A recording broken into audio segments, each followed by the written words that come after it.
नमस्कार दोस्तों, स्वागत है आपका मेरे चैनल पे। दोस्तों आज हम बात करेंगे इंडियन नेवी की उन दो मिस्टेक, उन दो गलतियों के बारे में जिसका हमें नुकसान हुआ भी है और आगे भी हमें वे कॉस्ट करेंगी। तो चलिए दोस्तों शुरू करते हैं। दोस्तों अभी हमने सुना कि यूएस नेवी ने डिसाइड किया है कि वह अपना एम्फीबियस शिप को कबाड़ में बदलेगी, स्क्रैप करेगी। और यूएस नेवी ने ये तब डिसाइड किया जब उसने अपने शिप यूएसएस बोनोहोमी रिचर्ड का डैमेज असेसमेंट किया और देखा कि फायर की वजह से ये इतना डैमेज हो चुका है कि अब इसे डिस्ट्रॉय ही करना पड़ेगा। और इस असेसमेंट के अंदर ये पता चला अगर इस शिप को रिस्टोर करते हैं तो इस पे $1 बिलियन का खर्च आएगा, और अगर इसे स्क्रैपिंग करते हैं तो $30 मिलियन के अंदर ये हो जाएगा। और यही गलती दोस्तों इंडियन नेवी ने भी की थी जब उसने देखा कि एडमिरल गोर्शकोफ एयरक्राफ्ट कैरियर उसने खरीदना था $932 मिलियन में 2003 में, लेकिन जब इसकी डिटेल्ड इंस्पेक्शन की गई तो दोस्तों इसे बाद में खरीदा गया, जो कि $2.3 बिलियन के अंदर 2008 में खरीदा गया। और ये भी दोस्तों फायर से ही डैमेज हो चुका था। और दोस्तों इंडियन नेवी ने इतना ज्यादा पैसा इसके ऊपर खर्च किया, जबकि दोस्तों हम इसका उपयोग नेक्स्ट जनरेशन माइन स्वीपर खरीदने में कर सकते थे, क्योंकि 2005 के अंदर हमारे माइन स्वीपर ने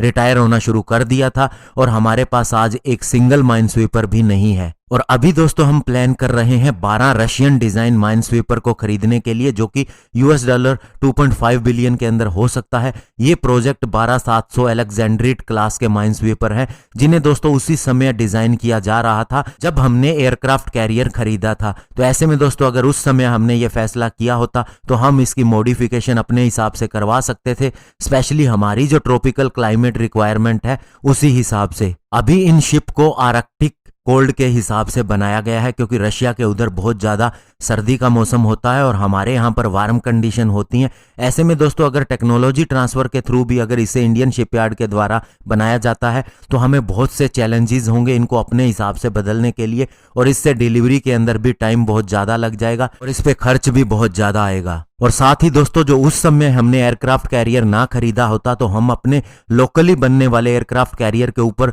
जो पैसा बचता वो खर्च भी कर सकते थे और उसकी स्पीड को भी बढ़ा सकते थे, और इस तरह हमारे पास एक नहीं 2 इंडियन एयरक्राफ्ट कैरियर बने होते 40,000 टन वाले। और पहले ने 2016 के अंदर नेवी को ज्वाइन किया होता और दूसरे ने 2020 के अंदर। और साथ ही दोस्तों हम फिर तीसरे एयरक्राफ्ट कैरियर जो कि 65,000 टन क्लास का होता उसका भी निर्माण शुरू कर सकते थे।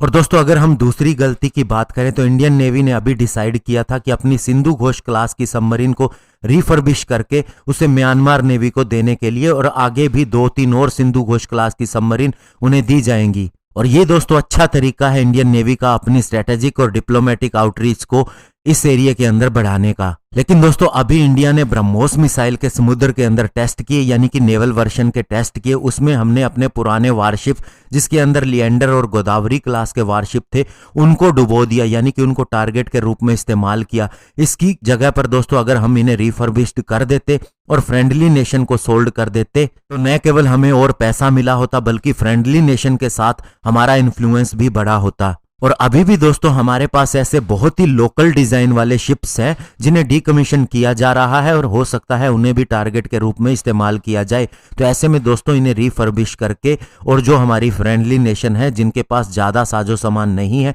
उन्हें बेचना चाहिए, पैसा भी आएगा और साथ ही हमारा इन्फ्लुएंस भी बढ़ेगा। और इसके अलावा दोस्तों जहां तक बात है कि टारगेट के रूप में शिप को रखने की, तो हमारे पास बहुत से सिविलियन शिप है जिन्हें दोस्तों केवल स्क्रैप के रूप में ही इस्तेमाल किया जाता है, यानी कि उन्हें तोड़ दिया जाता है और उसके बाद उसके स्क्रैप को बेचा जाता है। तो हम उनका इस्तेमाल कर सकते हैं निशाना लगाने के लिए, और हमें जो हमारे नेवी के वारशिप हैं उनको रिफर्बिश करके दूसरे देशों को ही देना चाहिए। तो ऐसे में दोस्तों ये कुछ एक गलतियां जरूर हुई हैं और इसका ध्यान रखा जाना चाहिए। धन्यवाद, जय हिंद।